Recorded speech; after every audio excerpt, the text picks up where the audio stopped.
we have a special treat for you. Somebody in very, very high demand, somebody that I went to the mat for. We definitely had a very eventful week together, but you don't always get what you want, and he is a great American patriot and someone I'm excited to talk to today. It is Matt Gaetz.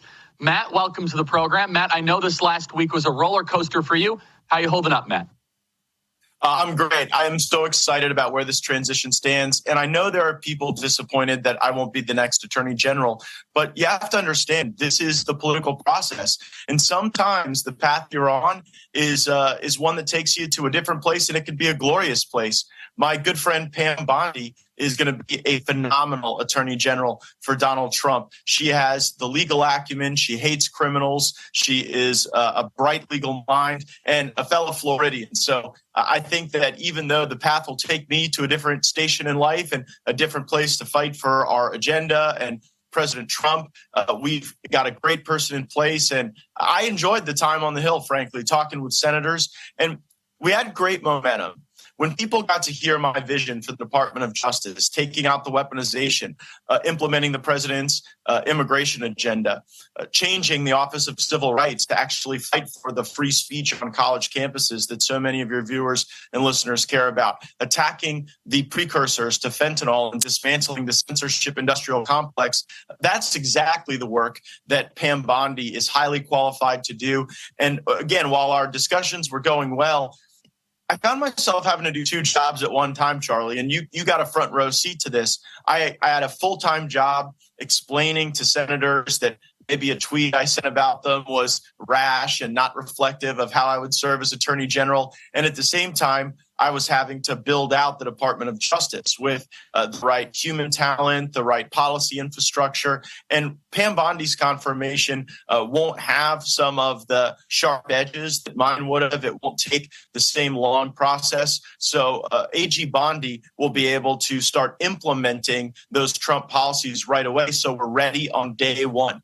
We remember that it was the Department of Justice with Sally Yates on day one of the last Trump administration where a lot of our agenda was scuttled, where they started the whole Russia hoax nonsense, where they limited the president's ability to do what was necessary on some immigration fronts. And so with Pam Bondi ready on day one, we're going to be so much more successful. And now you and me and the rest of the America First Army, we're going to get right back to work scouring for talent. And you and I have been very involved at Mar-a-Lago at finding patriotic Americans who want to do incredible service, not for themselves, for the country, and putting them in a position to succeed. So I might not lead the league in scoring in the upcoming few months, but I want to lead the league in assists. I want to help you find those great folks, get them in great position, and see that President Trump is a historically successful president. So, Matt, I want to build that out and continue to go into that. But first, I just want to address some of the speculation. So, some people say it was, the House ethics report. Some people say that there were 5 immovable senators.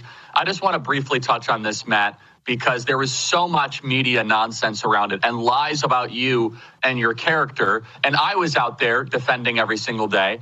I just want you to have an opportunity to address that once and for all. We can kind of put this to rest. Matt, what happened here? Yeah, there is a play that is run in Washington when they're trying to smear somebody. And, they go and dredge up false, years old allegations of the most salacious and clickbait-y flavor possible. And in this case, those allegations were coming from sources that Merrick Garland's DOJ had already deemed not credible. Like, if the things that the House ethics report were true, I would be under indictment and probably in a prison cell. But of course they're false, because when you test them against other records, when you test them against other testimony, it all falls apart very quickly. But I was dealing with a politically motivated body.